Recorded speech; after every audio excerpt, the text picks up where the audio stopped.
Assalamualaikum warahmatullahi wabarakatuh.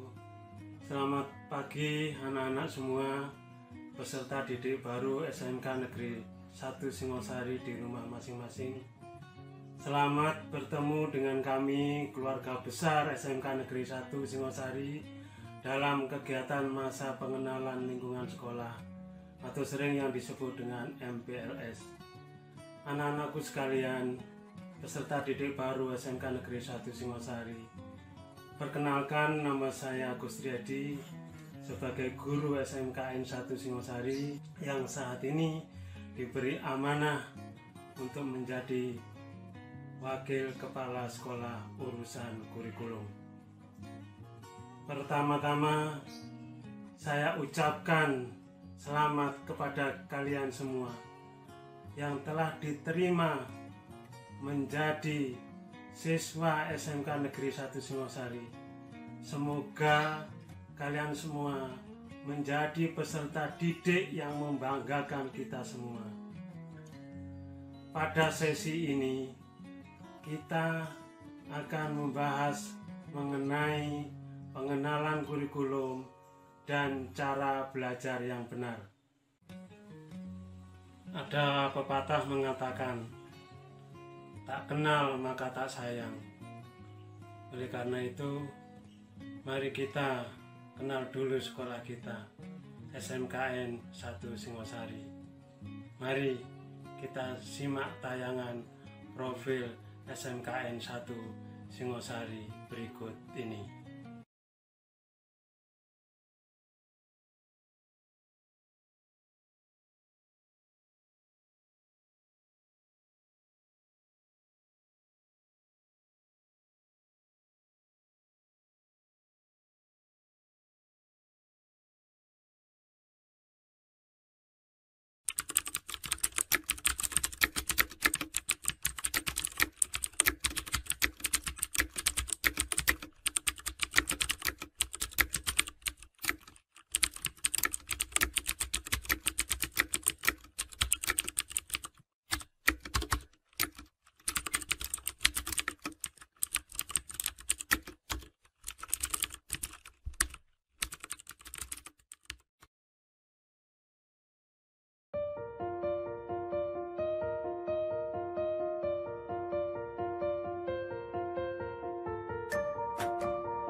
Singosari ini sekarang sudah usia 60 tahun. Harapan ke depan SMK 1 Singosari harus semakin maju, semakin berkembang, dan misi saya harus go internasional.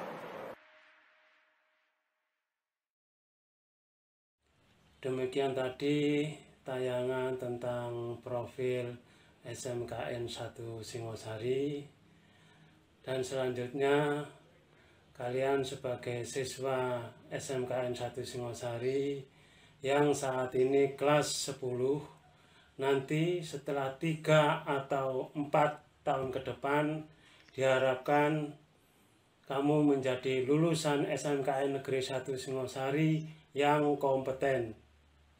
Artinya, lulusan yang memiliki kemampuan yang sesuai dengan kebutuhan real industri dan dunia kerja. Apa itu yang dimaksud lulusan yang kompeten? Anak-anakku sekalian, peserta didik baru SMKN 1 Singosari wajib mengetahui dan memahami bahwa pengertian kompetensi yaitu menjawab pertanyaan aku bisa apa atau aku mampu apa, bukan pertanyaan aku belajar apa. Seorang lulusan ketika lulus harus berani menyatakan diri aku bisa apa atau aku mampu apa. Kompetensi yang dimaksud berbentuk hard skill dan soft skill yang harus seimbang. Artinya hard skill harus kuat dan soft skill juga harus kuat. Jadi yang penting yang harus kalian miliki adalah pertama, attitude, integritas, kejujuran, karakter, siap kerja, fighting spirit, pantang menyerah. Ini semua adalah kompetensi yang harus kalian miliki sebagai modal masuk dunia industri atau dunia kerja. Bagaimana agar hal itu semua bisa tercapai? Perlu cara belajar yang benar. Bagaimana cara belajar yang benar itu? Mari kita simak tayangan berikut ini. Ada satu hal yang selalu dilakukan oleh semua orang, baik sejak bayi, anak kecil, remaja, dewasa, hingga tua. Hal itu adalah belajar.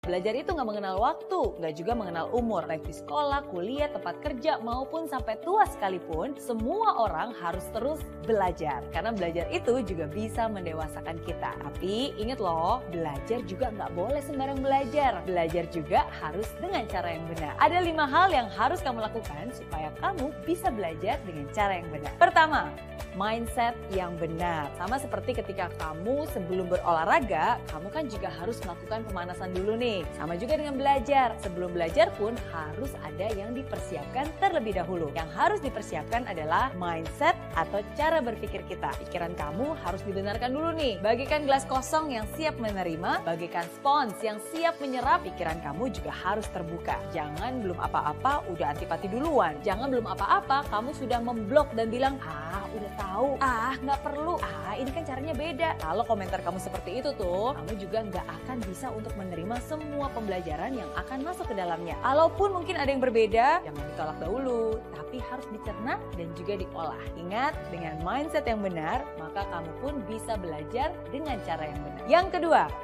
guru yang benar. Belajarlah dari orang yang pernah melakukan hal yang ingin kamu pelajari. Belajarlah dari orang yang benar-benar mengerti hal-hal yang memang kamu ingin kuasai. Kalau kamu belajar masak tapi belajarnya sama montir yang nggak pernah bisa masak sama sekali, pastinya nggak akan bisa juga kan? Kalau kamu ingin belajar renang tapi belajar dengan guru yang sama sekali nggak pernah berenang, pasti hasilnya juga tidak akan maksimal. Tapi kalau kamu mau belajar dengan orang yang ahli, yang benar-benar sudah mengerti hal-hal yang kamu ingin kuasai, belajar juga dari orang-orang yang sudah terbukti melakukan hal yang memang ingin kamu dapatkan, dan juga ada track recordnya, pastinya pembelajaran kamu juga pasti akan jauh lebih cepat dan jauh lebih efektif. Yang ketiga, waktu yang benar. Belajar itu juga butuh yang namanya waktu. Nggak bisa nih semua dikebut dalam semalam. Walaupun emang sih ada istilah SKS alias sistem kebut semalam. Atau istilah the power of kepepet.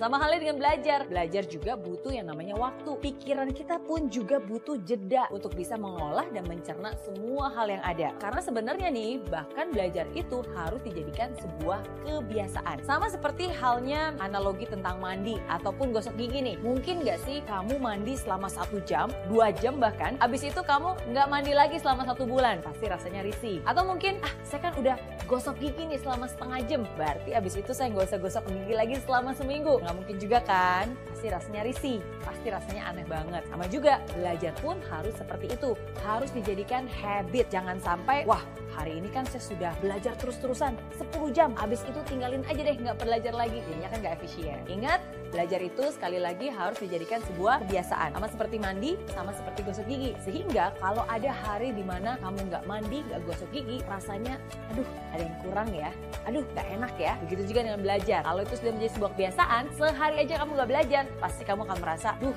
kok risih ya, kok ada yang kurang ya. Karena sekali lagi, semua itu sudah menjadi kebiasaan yang kamu lakukan setiap hari. Keempat, cara yang benar. Setiap orang punya cara tersendiri bagaimana dia bisa menyerap informasi secara efektif dan juga efisien. Kamu pun harus bisa mengenali kamu termasuk tipe orang yang belajarnya seperti apa. Secara garis besar nih ada 3 tipe orang: visual, auditory, dan juga kinestetik. Orang visual itu biasanya mereka akan menangkap secara optimal, menyerap informasi yang dibaca ataupun dilihat. Orang auditory biasanya adalah orang yang lebih mudah menerima informasi melalui apapun yang dia dengar. Orang kinestetik biasanya adalah orang yang sangat senang dan juga cepat mengerti bila informasi itu diserap terlebih dahulu ataupun dicontohkan dahulu, atau dia membayangkan orang lain untuk melakukan hal yang sedang dipelajarinya. Kalau kamu termasuk yang mana nih? Coba kenali diri kamu terlebih dahulu dan ketahui cara belajar mana yang paling efektif untuk kamu sehingga kamu pun bisa menggunakan cara tersebut dengan tepat. Kelima,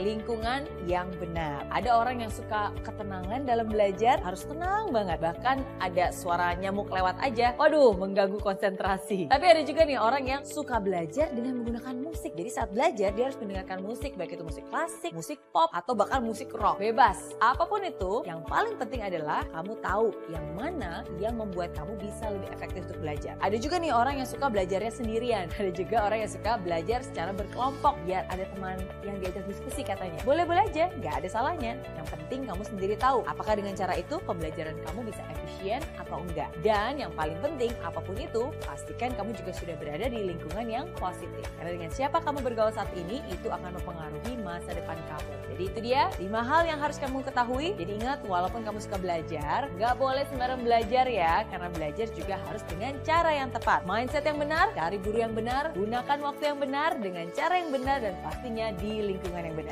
Oke?